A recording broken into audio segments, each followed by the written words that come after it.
रामपुर गांव के बीचों बीच एक पुरानी नीम के पेड़ के नीचे चौपाल थी।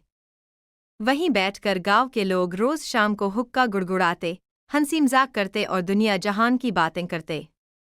उन्हीं में एक थे भोलाराम काका, जिनकी उम्र 60 के पार जा चुकी थी, लेकिन जोश आज भी जवानी जैसा था। एक दिन उन्होंने चौपाल पर घोषणा की, भैया, कल से हमारे यहाँ रेडियो बजेगा। अब सारा गांव खबर भी सुनेगा, गाना भी। गांव वाले पहले तो हंस पड़े, काका, ये रेडियो तो शहर में चलता है, गांव में कौन सी बिजली लगी है। भोलाराम काका मुस्कुराए, अरे भाई, शहर से पेट्रोल वाला रेडियो लाया हूं। हैंडल घुमाओ और आवाज निकले। अगले दिन जब काका चौपाल पर रेडियो लेकर आए तो सारा गांव इकट्ठा हो गया। बच्चों को लगा जैसे कोई जादू का बक्सा हो।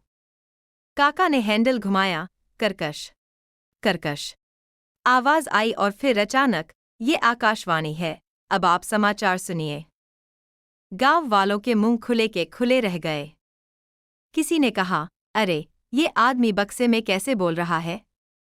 कोई बोला, शायद काका ने किसी को अंदर छिपा दिया है। बच्चे तो पीछे से झांकने लगे कि रेडियो के अंदर कौन बैठा है। धीरे धीरे रेडियो चौपाल की जान बन गया। शाम को खेतों से लौटने के बाद सब वहीं जुट जाते, कोई खाट लेकर, कोई लोटा लेकर और कोई बस कान लगाकर। कभी फिल्मी गाने चलते तो कभी प्रधानमंत्री का भाषण। एक दिन रेडियो ने कहा, कल प्रधानमंत्री जी देशवासियों से मन की बात करेंगे। काका बोले, अरे भाई, हमारे गांव में भी प्रधानमंत्री आ रहे हैं। गांव के कुछ नौजवानों ने चौपाल पर झंडे लगा दिए, सफाई कराई, यहां तक कि फूलों की माला भी तैयार कर ली। अगले दिन जब रेडियो से प्रधानमंत्री की आवाज आई तो सब खड़े होकर सलाम ठोकने लगे। काका ने गर्व से कहा, देखो भाइयों, हमारे चौपाल पर खुद प्रधानमंत्री आए हैं।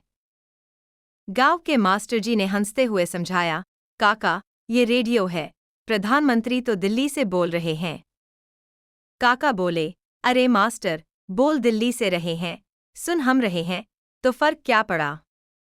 सब हंस पड़े। रेडियो ने सिर्फ आवाज नहीं दी, उसने गांव में ज्ञान, हंसी और एकता भी लाई। लोग अब शहर की खबरें सुनने लगे, किसान नई तकनीकें जानने लगे और बच्चे संगीत सभा में गाने सीखने लगे। धीरे धीरे बिजली भी आ गई, टीवी भी आया, पर चौपाल का रेडियो आज भी नीम के नीचे रखा है, थोड़ा टूटा फूटा, पर गांव की यादों से भरा हुआ। संदेश। कभी कभी एक छोटी चीज भी पूरे गांव की सोच बदल देती है। भोलाराम काका का रेडियो सिर्फ एक यंत्र नहीं था, वो रामपुर की आत्मा बन गया था।